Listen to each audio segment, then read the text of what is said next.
Well, I find too that if I get too ahead of myself, that's when I start to catastrophize, and that takes up a lot of energy that, could be better spent elsewhere. So if you just kind of can stay on top of everything, like just enough, that's, I think, sort of the key to doing a lot of things at once.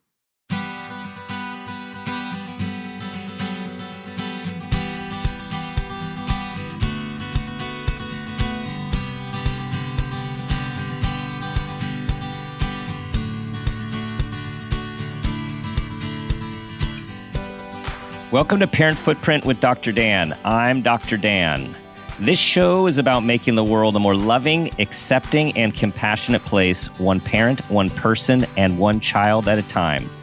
The key to raising healthy and engaged kids is for us parents to seek the same in our own lives while striving to be the best versions of ourselves each day. No matter who you are or where you came from, with increased awareness, you can be purposeful about leaving a healthy footprint for your children, your family, and all those you care about, while living your own life to the fullest. Today's show is The Babysitter's Club and More with Rachel Shukert. Rachel is the creator, showrunner, and executive producer of the acclaimed Netflix series, The Babysitter's Club, a top 10 original sitcom on the platform that has a 100% on Rotten Tomatoes and is now in its second season. She's also currently an executive producer on the upcoming season of Hulu's The Handmaid's Tale. We're going to talk about how many hours she has in her day soon. Rachel has previously written on Glow for Netflix, SUPERGIRL for CBS, and Red Band Society for Fox. She's also written 7 novels, in which 2, Everything is Going to Be Great and Have No Shame, were critically acclaimed. Her writings have appeared in a number of other publications you know about: Vanity Fair, NPR, New York Mag, Vulture, Slate, and the Wall Street Journal. And also, she's written over 5 theatrical plays. Rachel, welcome to the show. Thanks for having me. Okay, so much to talk about. Let's just start with where you came from and your road out west, because it informs a lot of what you've done. Yeah. Well, I grew up in Omaha, Nebraska, and had a fairly conventional Midwestern childhood. I went to NYU for acting, actually. My background is in theater, and I started as an actor at Tisch, at the Tisch School of the Arts. Mm-hmm. And as I was sort of going through that program, I started to write things to perform, and sort of started to write for the theater, and started to find that kind of more fulfilling than performing. So yeah, I feel like my playwriting career kind of grew out of my acting school experience that way. I would just start to write scenes to perform in class and monologues and things like that, because I would get sort of tired of hearing the same ones over and over again. So I would write a scene or a monologue and pretend it was from a real play that someone else had written. Mm-hmm. And then eventually I think some of the teachers figured out that I was writing them. It was you can just say that you wrote this. So I kind of made that shift sort of after college, and started writing for the theater. And then, yeah, like I was saying, just to sort of pay the bills. Mm-hmm. I started writing for blogs and magazines and things like that. I feel like it was really that kind of flowering of the internet in the early 2000s, where all of a sudden you could sell a personal essay about your sex life or whatever for $500. And then that was your grocery money for the month. So I started doing a lot of that. And then from that, I got my first book deal for an essay collection. And from that, I wrote a memoir, and then I wrote a couple of YA novels. But I really, had kept my kind of career in theater going. And a lot of my friends that were playwrights were starting to make the move out to Los Angeles to write for television and things like that.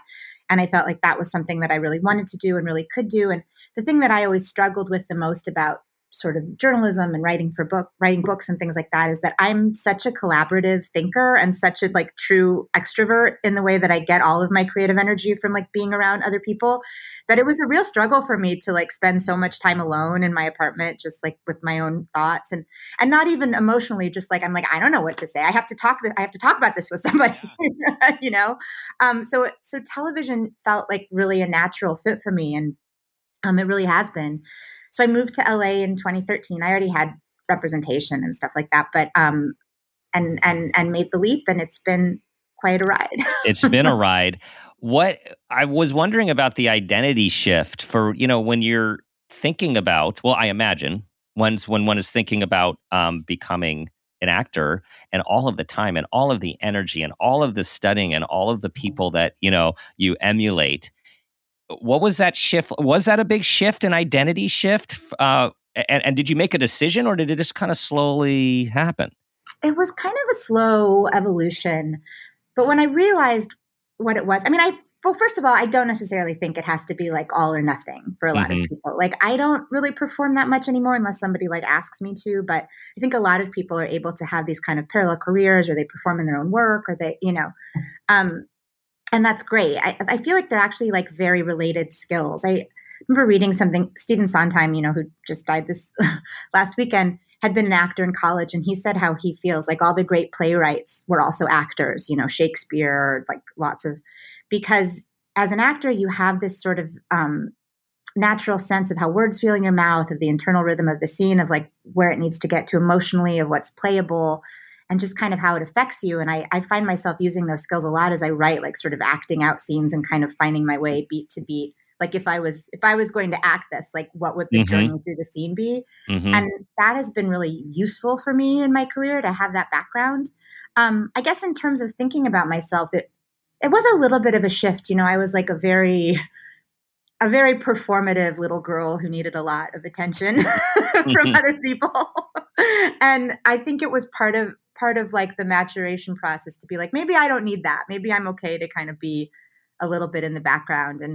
But I remember the first time that was really like a profound experience for me was the first time I saw something I had written performed and I wasn't in it. I'd written this play and it was performed at the Williamstown Theater Festival by like the non-equity company there, which is sort of like, all these like actors in their early 20s, and they do plays and they do new plays. And it's like a great place for kind of a young playwright and a young actor to kind of get things going. And I was not in the play, and I went up to see it.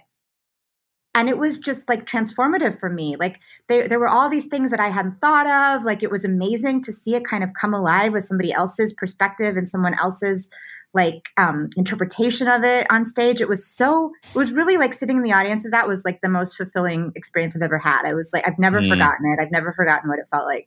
I was like 24 years old and I was like, I think this is it. Like this is so much more satisfying to see what other people have found in my work, That feeling. Those of us who are lucky to have that feeling when something is just, as we say in flow, right? It's like it just feels right. Yeah. Yeah, it felt right. I just remember sitting there like thinking my face was going to break because I was like smiling, and it just felt so also like, it's a weird thing to say. It felt so flattering. Like it felt like such an honor to have like written these things and have other people treat these words with like seriousness, like, oh, you bothered to learn them. Like you're saying them. It was really amazing. So I'm just chasing that high. You're still on it. You're still on it. Where, so in terms of geography, you start in Omaha, then you go to New York, you end up in LA. How would you describe how these different cultures have impacted you? That's a really good question. I mean, growing up in Omaha, where I grew up, it's a funny combination of things. I feel like Omaha, for whatever reason, has become a city that a lot of creative people come out of because it's a great place. It's big enough that there's sort of an artistic community there. There's sort of a community theater scene. There's music. There's a really strong music scene. Like there's all this kind of stuff you can do there. But the point of accessibility is really low, like it's not really so professionalized as it is like on the coast. So like if you're just like 8 or 9 and like you want to be in a play, like you can like figure out a way to do that fairly easily and get kind of swept up into it and really be part of this sort of functioning artistic community in a way that's really cool. So you kind of get to learn a lot, I think, without even really realizing it. Because, I was just a kid, but I got super involved in like theater in Omaha, like children's theater, community theater, all that stuff, and sort of understood really early what it was like to be in this sort of like artistic, collaborative community. But it's also the Midwest, so it doesn't really it doesn't really allow you to be too impressed with yourself.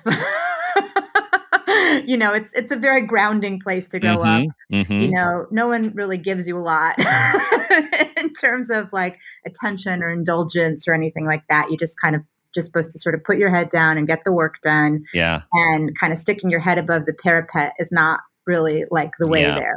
Whack-a-mole. So, yeah.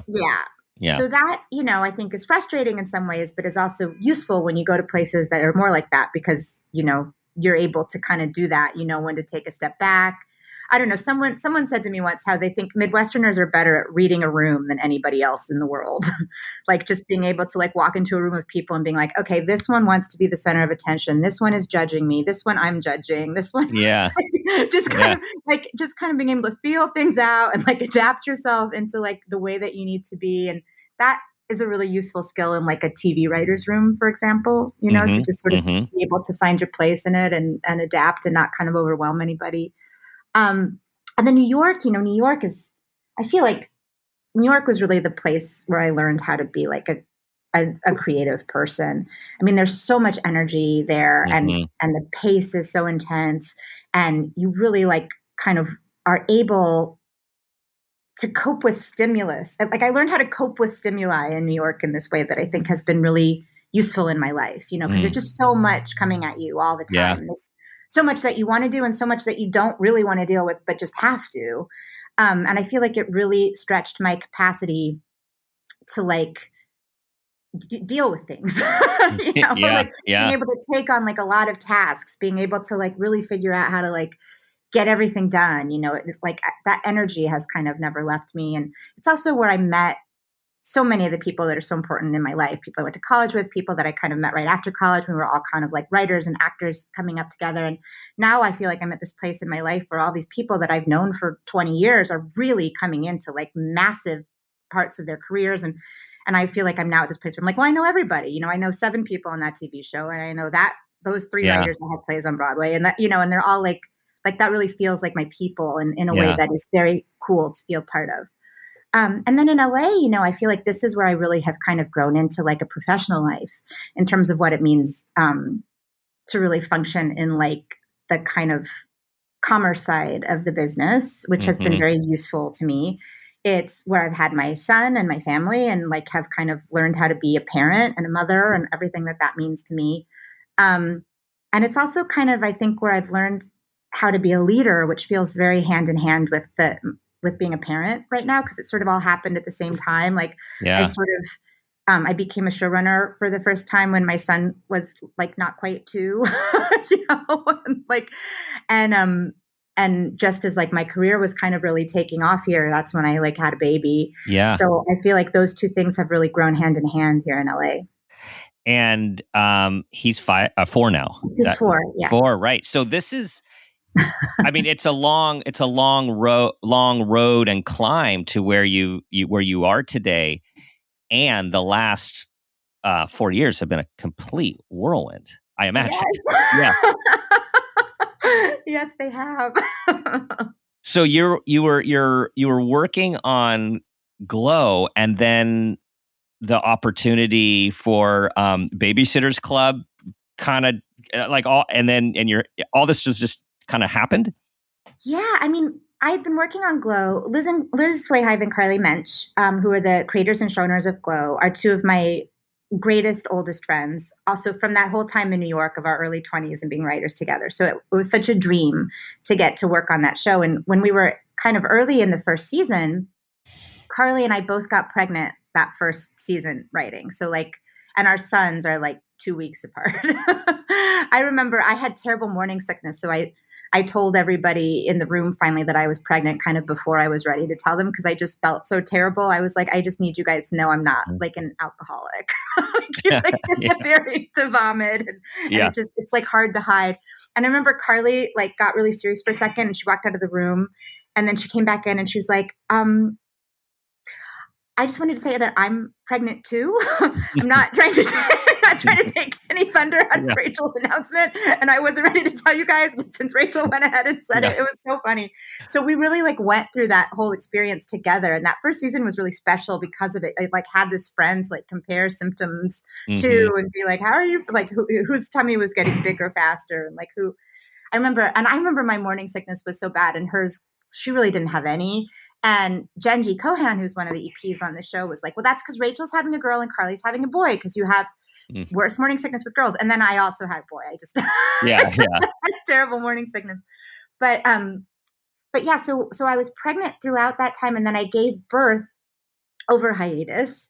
And then I had about 3 weeks off with my newborn before I had to go back to work. Great timing how you did that, though, with hiatus and everything. Yeah, I know. It was very smart of me. I had so much control over it. Yeah. But yeah, so I went back to work, and he was about 3.5 weeks old, and Carly's son was like about 5 or 6 weeks old. So we were both kind of like really in the weeds. And then it also became sort of intense because I felt like she was having an easier time with everything. He was a better sleeper. She was having an easier time with breastfeeding. And I was just like, don't you hate that? God, that's the worst. That's the worst. Yeah, like, I'm really happy for you. I'm really happy for you. Yeah. Yeah. I remember we like pumping together once in the office, and she was just like chatting and like on the phone and getting these like bags and bags and bags of milk, and I had like 3 ounces. So I was like, I'm not doing this in the room with you anymore. It's like too embarrassing that I'm stuck at this. But that was great because I felt like we were going through it together. And so, she was my boss, and we were like in the same boat, and Liz had little kids of her own, and she was super supportive. And Kim Rosenstock, who was another writer that season, had like a 10-month-old. So we were just this like group of moms who were kind of doing this together. So like when you had to lock yourself in your office and like cry, like everybody understood, It was really kind of like the utopian ideal of motherhood, but I was very tired. Mm-hmm. So it was about 3 weeks into that. So you needed another project because you were just exactly. You were just on top of the world. You just had it all under control. I was like about 8 weeks postpartum or something crazy, and I got this email from Lucy Catata, who is a friend of mine who's an executive, and she was working for Mike DeLuca at the time at his company, and she was like, "Did you?" And she knew I had just had a baby and everything, but she was like, I just wanted to, I know that things are probably crazy, but I don't want to not talk to you about this. So I'm not going to assume that you're going to say no, which is always a nice thing, Mm-hmm. And she was like, did you ever read The Babysitter's Club growing up? And I was like, oh my God. Yes. I was completely obsessed with those books. I loved them so much. They were my whole life. And she's like, great. I'm trying to get this TV adaptation going. We have like Walden Media is the studio on it. And I guess Walden had the rights to the books, or when Lucy talked to them, they bought the rights to the books for Lucy and Mike to produce. Because they had this sort of, I think that Scholastic, who, are the rights holders on the books and they published them, had been approached a lot over the years about adapting them. And they had always said no, because they're very protective over those books and they're so beloved. And I think they were worried that someone would try to sort of age it up and make it kind of too dark and, but they really trusted Walden and had this relationship with them. So they were able to get the rights. And so Lucy came to me and I was like, yes, I would absolutely. I'm interested. And she was like, okay, cool. We'll set a meeting with me and Naya Susikoff, who is at Walden, who's another executive producer. And you can just kind of like pitch us your take and we'll talk about it. And I was like, okay, great. And then because I was like 7 weeks postpartum, I completely forgot about this phone call because I was like functioning in like 45, like Theo, my son, started like cluster feeding at night because I was working already. So he would wake up like every 40 minutes and I was sleeping like 45 minutes at a time. And I was like driving off the studio lot with my car door open. Like it was not good. And so I forgot about this phone call. And then I was on set at Glow and the phone rang and it was them. And I was like, oh my God. And I just had to totally kind of wing it. But the thing that was amazing is that like, I could barely remember like my own name. If you had asked me my address, like I could not have told you, but I remembered every detail of the Babysitter's Club. It was like in the hard drive in this like really deep way. And I just pitched them like this whole vision for the show. And they were like, great. That sounds great. Well, you should talk to Lucia Agnello, who's attached to direct, and like, we'll move this forward. And I wound up like getting the job. And Lucy has said to me, like, years later, like, I had no idea that you were at that meeting. I had no idea that any of this happened. But now she knows. Wow. And so it's that, but again, I'm going to bring in this flow state. Even though you're in a crazy sleep deprived, insomniatic state, you didn't even have to stress about it. You didn't even have to prepare. You didn't actually have to lose sleep over how big this opportunity could be and will you get it or not. You just kind of stepped into everything and were your authentic self.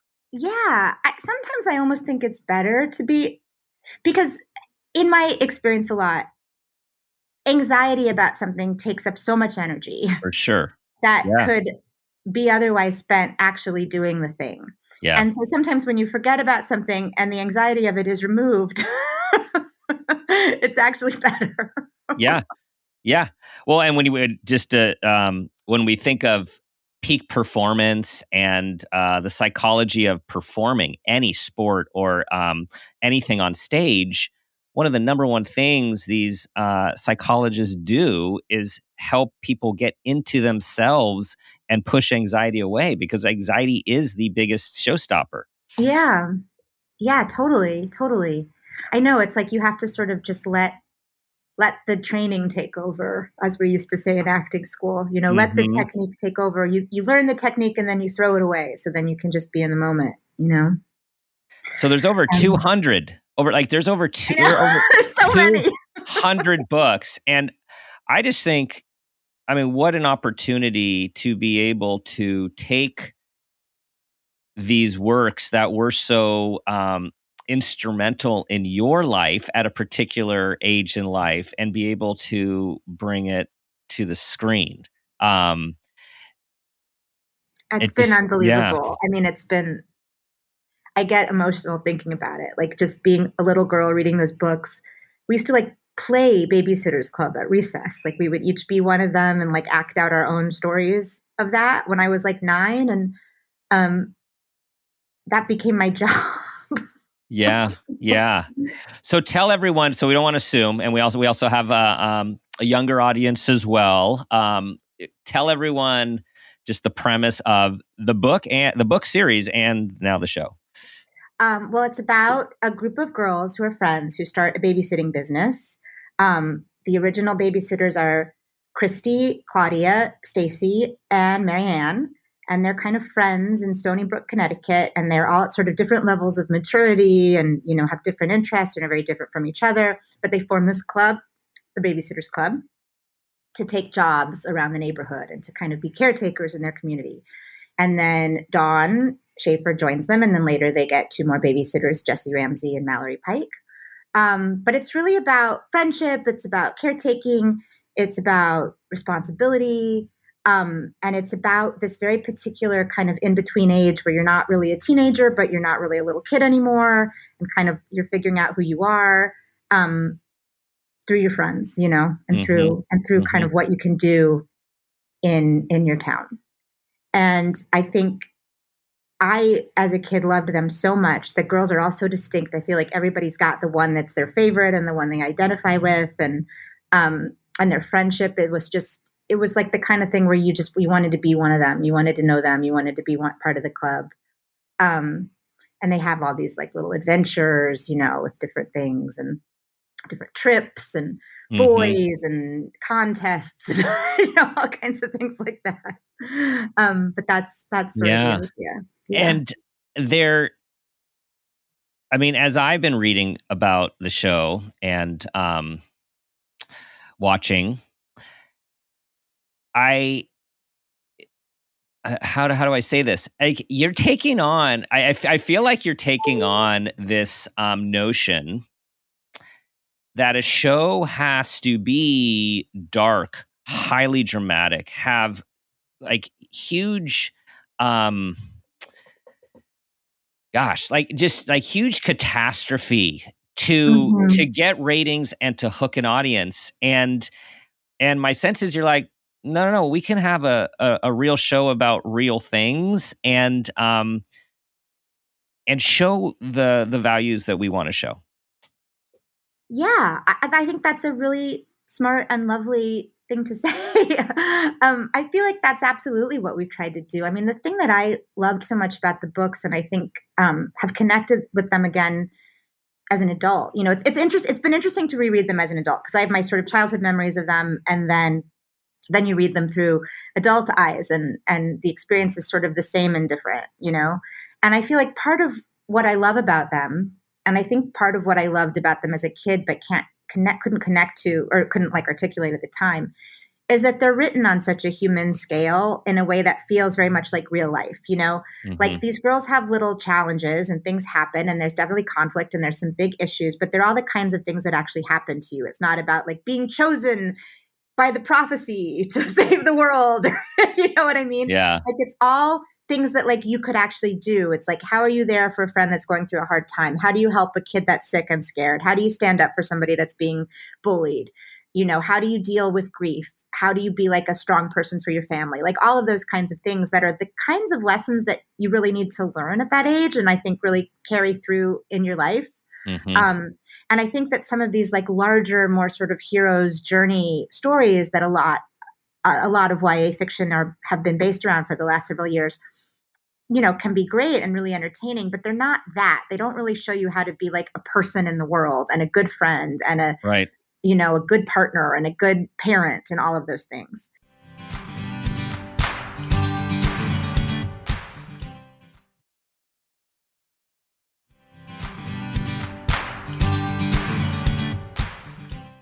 And so I felt like that's part of what is so lovely about these books is like that they're just like a slightly elevated version of like what you might actually experience in your real life. And I find that very compelling. I feel like sometimes the subconscious messaging of the darkness and the the hugeness of a lot of the kind of stuff that's made for kids this age, there's a sort of subconscious message that like, but we have to do it this way because your actual life isn't interesting enough. Or you're not actually interesting enough.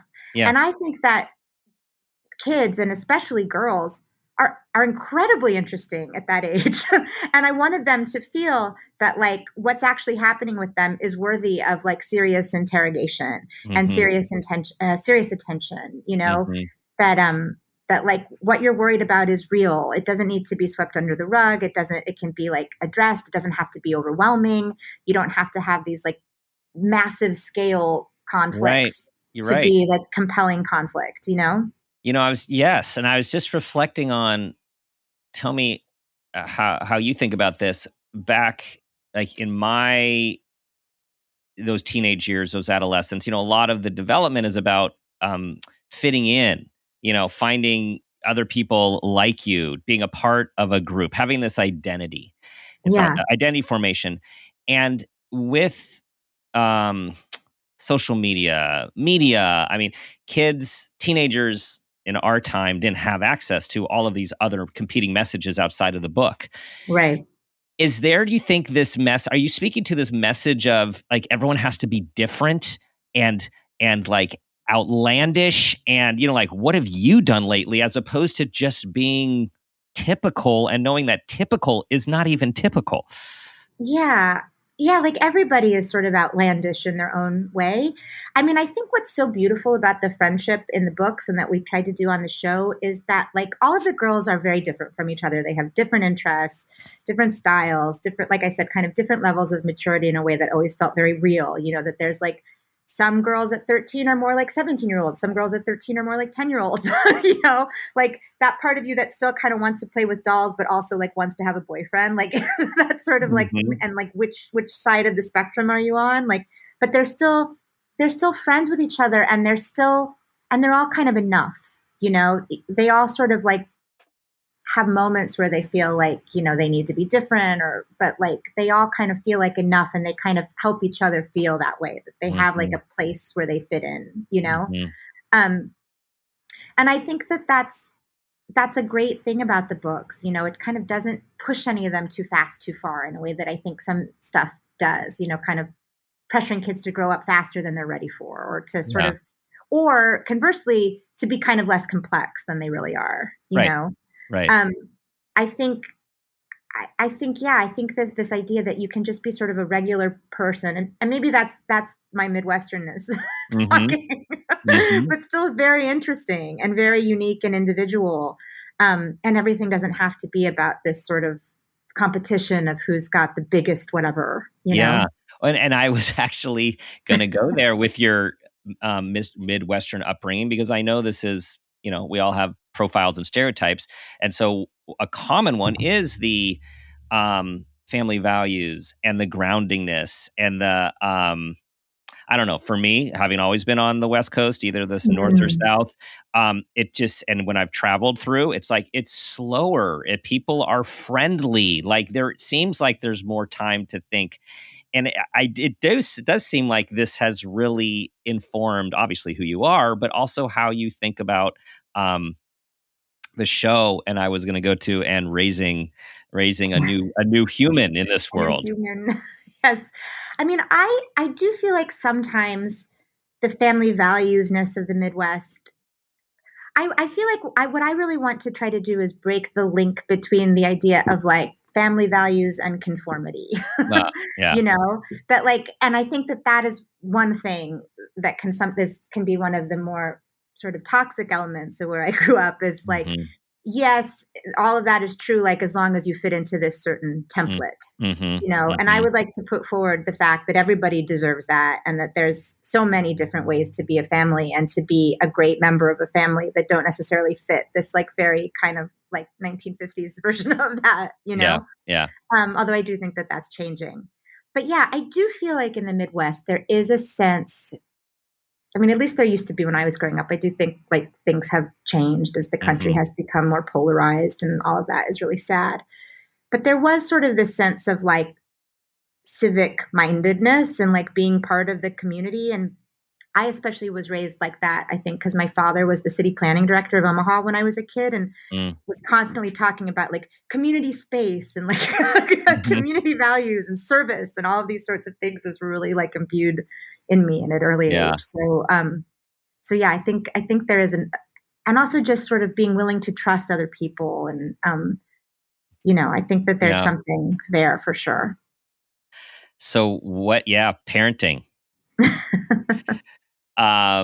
So many thoughts I'm having here. It's been a hard couple of years. Yeah, I was gonna say harder than you thought. Just like exactly what you thought.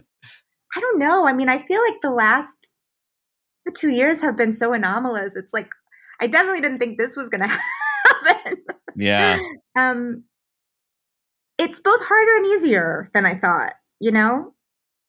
It's can be so fun. It can be so unfun. Yeah. And it can be so, and it's so revealing of who you are, you know, which I find very interesting. Like every day I'll find myself saying something to him and I'm like, this is so because of something my parents did or in reaction to something my parents did. And I notice it with my husband too. Like my husband doesn't talk about his childhood a ton. Like he doesn't, but sometimes I'm like, oh, this is why you're like that. Like just put like that together. That he says to Theo. Yeah. Like it's very interesting to see the way that like the way you were raised sort of reflects itself through the way that you parent. You just said something so important. It is the window. Like like even though we have our own, we are our own person, of course, but the only thing we know about parenting is how we were parented and then our natural reactions to situations until we realize, do I really want to say that? Did I like that when my so-and-so parent said that to me? Or, you know, can I do that different? Or it's that pause and really trying to have some space. Yeah, I do think it makes you a better person, you know, because it's so, I mean, that's what's scary about it is like the window, like you said, you know, you really wind up looking under the trunk, like under the hood, like whether you mean to or not. And you learn, you have to sort of see yourself and your partner so clearly. And that is sort of terrifying, you know? And then there's, just to add some layers to it, because you brought your husband into it, so I'm going to keep it going here, is not only like do we have our own way of doing things. First of all, there's the way we thought we were going to do things or think we're going to do things. And then there's the way we actually do them, which might not always be aligned. And then our partners have their own experience of upbringing, which, you know, most people just think about their upbringing and kind of make assumptions like, yeah, most were probably like this. But they're not. Yes. They're so different. They're so different. I mean, and my husband grew up in another country. his parents are divorced, mine are still together. Like there's a lot of differences in our childhoods, even though I feel like superficially there's a lot of similarities, but like in the actual kind of emotionality of like our childhood experience is super, super different. And it's funny to see like things that your partner cares about that you don't at all. And it's like, what were they missing? Like what, or what was I missing? Right. Oh yeah. There's that question too, right? Yes. Oh, maybe the problem is me. Yeah. So different. I know that my wife and I have had that experiences too over the years. It's just like, wow, it's just different things are important to you for different reasons, right? Sometimes it's that you loved this ritual or this situation or going to these places, or you never want to replicate feeling or doing something that you did or something that you experienced. And then that's at the conscious level. We all like react to things without even totally knowing at times why we react to them. Yeah. And when you add like stress and work and you're tired and like what, like all of that stuff is it's so like unconscious, and reflexive. And then you feel bad. I mean, I will say this about me as a parent. I don't yell as much as I was worried I was going to. Nice. There are several people listening who want to be you right now. Yeah. I thought I was going to be I'm much more patient than I expected to be. That has been like a nice surprise. That is not a all nice the time, but like more. Huh. And how much is that due to fatigue and how much is that to your growing maturity? I mean, I do think I'm glad that I was a little older when I had my son. I think if I had had him sort of 10 years earlier, I would have been a lot less patient. Yeah. There are definitely like some wins to kind of being like an older parent. I mean, not that I'm like that old, but you know what I mean? Like having your first child, like, in your late 30s, as opposed to like your late 20s or something like that. Yeah, or even early 20s, mid 20s. Mid-20s, whenever. Yeah. So I think that has really helped, that you just have like sort of more patience and perspective in general, True. So that I also feel like my parents are, lovely and loving and all of that, but they did get like a little impatient and yelly. And I guess I didn't love that, Yeah. Yeah. Good for you. And doing it a little different. Yeah. Yeah. And I feel like I'm not as, I think that this is very, indicative of like my generation of like those kind of boomer parents where it was all about like the flashcards and how early are you reading and all this kind of like all these like achievement things. And I was one of those kids. I was like a very early reader. Like, I think they had sort of like massive expectations for me, which I definitely felt and feel that I have disappointed at every turn throughout my adulthood. Now I'm just talking to you like you're my therapist. Yeah. I was going to say with your recent credentials, man, that bar is set super high. It's a little crazy in my family. Yeah. I am very proud of you, though. I want you to know that, Rachel. Thank you, Dr. Dan. Do people cry on this show? Yeah, they do. But and I have found that I find myself very like unconcerned with that stuff with my son. Like very like I'm not concerned about him being like a prodigy in any way or showing some kind of like massive talent in any area or trying to kind of force that on him, Yeah. Because also I feel like that must have been so much energy for them, Like some of it I think is like conscious and some of it is just like laziness on my own part. I'm like, I'm not going to sit here and do alphabet flashcards with you. Like, you'll figure it out when you're ready. It's so refreshing because we are in a time where it's just a time of a lot of pressure and a lot of parental pressure. So I do hope that there's been a lot of work in the public about trying to push back against like the race to nowhere and challenge success and all of these programs, which are like, let's focus on raising healthy, compassionate, socially minded human beings and let the rest follow without all this pressure to succeed, perform, and be the best. It's just it's well intentioned and misguided and often goes way too far. Yeah, I think so. I mean, I also feel like I really have found myself taking my cues from my son in that regard. Like he just has one of those personalities where like he will not do anything until he is absolutely ready to do it. And the more you try to push him to do it, the longer it will Yeah. take for him to be ready. You are not the So boss like, of me. yeah. And he doesn't want to do anything until he knows he can do it. You Yeah. know, he's one of those kids who like he was such a late walker, and then the second he finally walked, it was like he was running. Like there was never any like stumbling, there was Yeah. no toddling, like he just like walked like an adult. And I was like, oh, because like you won't do this, or you won't like let anyone see you fail. Exactly. Little It's just perfectionistic. It's a little okay. It might perfectionistic. run in the Like, family. Who knows? yeah, Yeah. exactly. Yeah. Yeah. And kind of the same with talking, you know, like he talked and then all of a sudden he doesn't like to make mistakes, and he doesn't like for people to see him make mistakes. So I feel like things take him a little longer, and then these skills just kind of like come out fully formed, and there's nothing you can do to really speed the process up. And I have just made my peace with that. There you go. There you go. He will read when he is ready to read perfectly without error. He may already be able to read and he doesn't want me to know. He's working on his first play. You just don't know this yet. Yeah. And that's actually something that I recognize in myself. Like I'm not someone who likes a lot of other people to read my drafts before I'm ready. You know, I don't like to talk about things that I don't. He sort of needs to. It was like potty training was like that. Like he just like wouldn't go. He was like, no, I'm never going on the potty.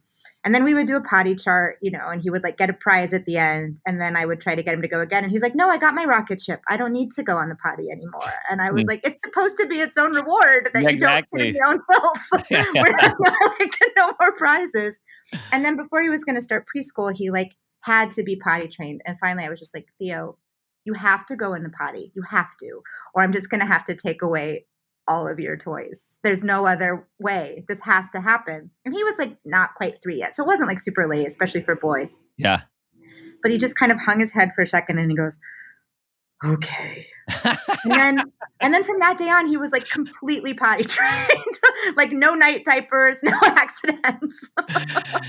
He was just done. That is funny. Like the little adult, he's like, okay, I was going to do it in 2 weeks, but I guess I'll do it now. Yeah. If you're going to take all my toys away. And then of course, like 2 days after he was like basically potty trained, he's like at the park with his best friend, Augie, that lives next door, who's a little younger. He's like 6 months younger. And he was saying, and Michelle Hernan was saying that Theo was like saying to Augie, like, oh, you still wear diapers? That's cool, I guess. Oh, man. He's already got his social skills so dialed in at a young age. He's very funny. He's a very funny kid. So I want to just again reflect. You've got a ton of awarenesses of, you know, looking at like connecting these things about how you want to be, how you don't want to be, and are being really intentional about that. I know in your best moments, but I mean, there's conversation trying to be intentional about that. And I mean, there's not much more our kids can ask of us than to be that. Thank you. I hope. I wish I could keep the house a little neater for him. I feel like something's got to give. I'm less good at like the traditional mom skills, you know, which I feel guilty about sometimes. And I think some of it's just because I work so much, and some of it I think is just me, but like just things like keeping his playroom organized, like, you know. You just can't do it all. You can't do it all. You can't do it all. And I just think you got to be kind to yourself, which is a basis and backbone of the show, being kind. It brings me to, you know, with The Handmaid's Tale, your large role there. How do you, I mean, there are lots of our audience, right, who are doing lots of things and trying to be a parent and be a professional. How do you, at this point in your life, how do you do that thing? And I think we need a new word than balance, because I don't think it's really possible to be, quote, balanced in a lot of our situations. But how do you go about your different roles and managing them? Well, I think the way that I think about it, and I guess this is a form of balance, but you have to try to not get ahead of yourself. You know, it's like, I feel like it's sort of like not thinking to the end of the task before you've done the thing that you really need to do. Like as a showrunner, I always say that I'm so glad I was already a mom when I became a showrunner, because it's really the same skill in a lot of ways. Like it's all triage, it's like, here are the 70 things that I need to get done today. Which one is bleeding? Like which one do I have to do this second? Which one can wait till this afternoon? Which one do they not need to know about until maybe tomorrow? And to just sort of really stay in the moment of like, here's what actually needs to get done like today in this moment. And here's what can wait for next week. And here's what they don't need to hear from me for another month or whatever, like, yeah, I just try to like keep everything in these sort of like manageable things. So I'm like, well, this is like today, these are my things I have to do today. And I'm not going to worry about all the things I haven't done yet until it's like time to do them. That's sort of the way that I have like organized. That is great. And for everyone, like this is anti-anxiety management, really. I mean, because I've done a lot of work in that regard. Good Dr. for you. Good for you. I hope it's not 6 figures in therapy, but it might be. Whatever it was highly effective. Yeah. Highly effective. Yeah. Well, I find too that if I get too ahead of myself, that's when I start to catastrophize, and that takes up a lot of energy that could be better spent elsewhere. So if you just kind of can stay on top of everything, like just enough, that's I think sort of the key to doing a lot of things at once. I think that's very wise. And I just had the image of the plate spinners. There's like 10 plates on a little stick, and they're spinning them, and they always go to the one that's about to fall, right? Yeah. And they're not worried about the other 9 until they need to get to the next one. Now, I wouldn't want to feel that stressed out in life as a plate spinner, but the point is, as you're saying, is what needs my attention right now, and the other stuff that's out there, I'll get to it when I need to get to it instead of stress about it, worry about it, stay up thinking about it. Yeah. And I do think that the busier you allow yourself to be, the more you start to do that naturally. Because like you can't obsess too much about any like individual thing. Yeah. Yeah. So I feel like I actually am one of those people who manages my anxiety probably by having like a gazillion things going at once. Because I feel like when it's too quiet, then that's when things get a little bit weird. Yeah. Yes. You've got your strategy, and you are managing quite well. I will say from my perspective. Thank you. Okay, so Rachel, it's time. To my therapist. Yeah. We'll get a release of information. We'll set all that. Yeah. You guys can have a professional conversation. It's time for the parent footprint moment question. Okay. Here we go. Tell us about a time, which you already have, but you'll come up with a new one. Tell us about a time when you became aware of yourself as an individual, as a parent, or an awareness of your parents, and any of these awarenesses, how they had a positive impact on your life, your child's life, and those you love. Well, it's interesting that this is coming now because it really does relate back to anxiety, I think. I grew up again with parents who are very loving and very supportive and very wonderful and created a really secure home in a lot of ways, but are both very anxious people. And I feel like I inherited a lot of that anxiety and a lot of that fear and a lot of the sense that like things were not going to be okay, just that sort of like vague sense of unease all the time, which can be really damaging as you get older and really kind of not helpful, or I didn't find was serving me. And I feel like in my family, because everyone knew that there was this constant undercurrent of anxiety that was never, just this sort of like, it was always like this sort of river under the mill, there was a lot of pressure to always act like you were fine. And again, I think this is a little bit of the Midwesternness of it, although my mother is a therapist, interestingly. But to just be like, oh, I'm fine. No, I'm totally fine. Nothing's wrong. And to kind of never admit when you were feeling worried or anxious or fearful. That was like something that you needed to keep a lid on. And I always felt like the kind of unconscious like impetus behind that was that if you took the lid off, like the whole thing would boil over. So you just had to keep the lid on very tightly all the time.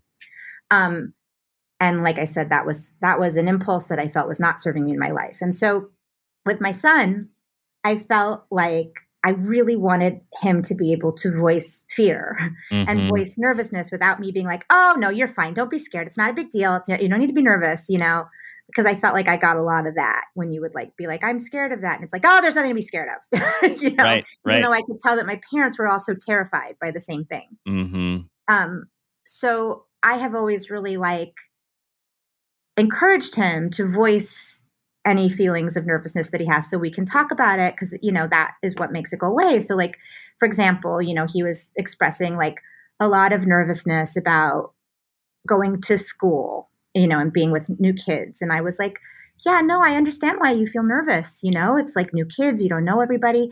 And I feel like as part of trying to get him to feel like he can voice that and to get those big feelings out, I also try to tell him when I'm nervous. Like, I'm like, you know, like when I started The Handmaid's Tale, I was like, yeah, mommy's starting a new job today. And, you know, I'm a little nervous. And he was like, you know, why are you nervous? I was like, well, you know, because it's all new people and I hope that they'll like me and I hope they'll think I'm doing a good job. And it's a little bit like when you started school and you felt nervous. And we talked, you know, we talk about those feelings.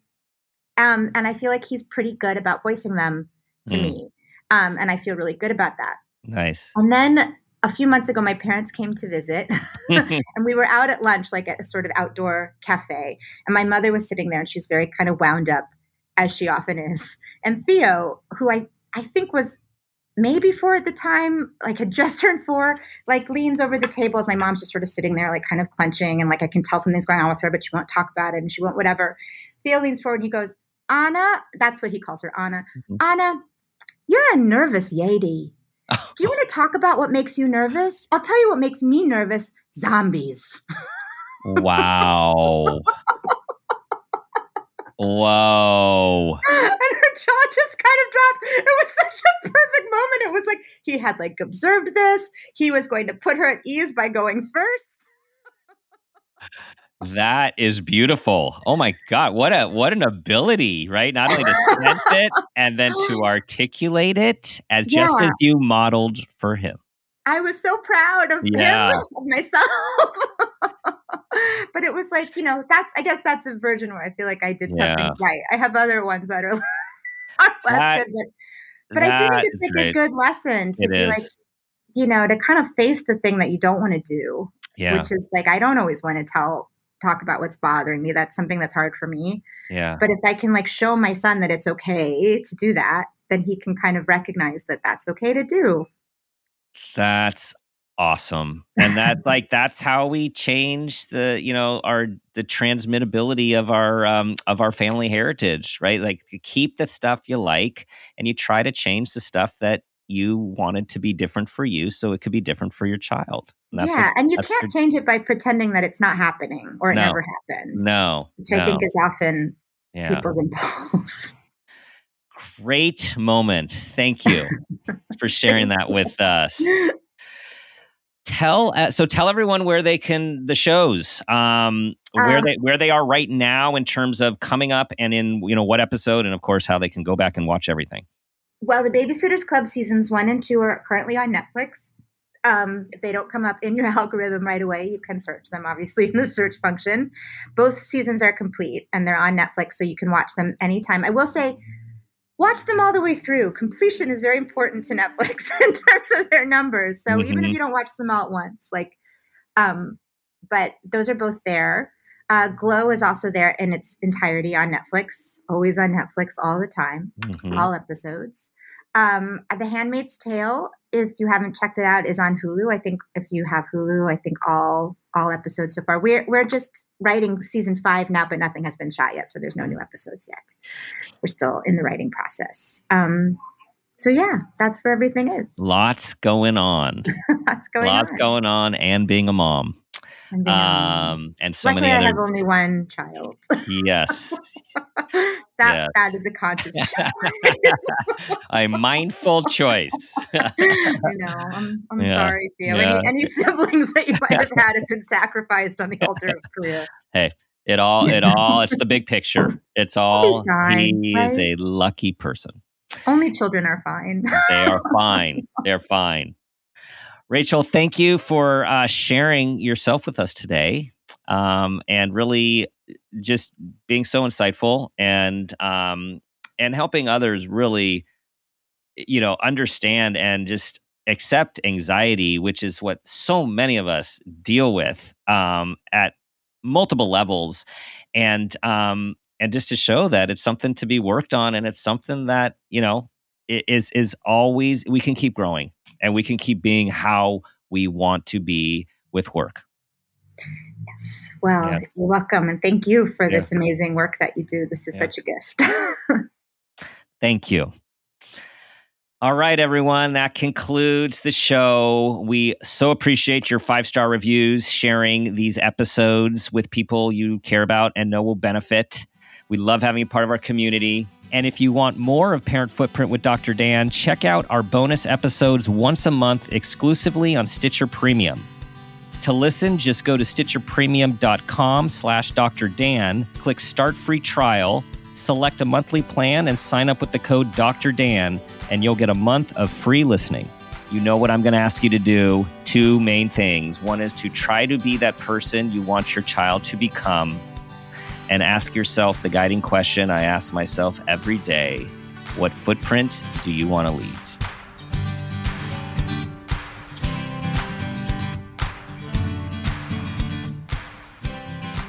This has been a Peters and Rossi production. Parent Footprint with Dr. Dan is produced by Laura Rossi. Our engineer is Phil Rossi. Theme music is Strummerman, composed and performed by Pro Tunes. Artwork is by Garrett Ross.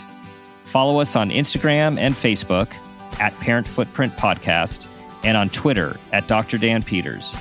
If you are an advertiser interested in advertising on our show, go to midroll.com/ads. For more information, go to exactlyrightmedia.com. Listen, subscribe, and leave us a review on Apple Podcasts, Stitcher, or wherever you get your podcasts.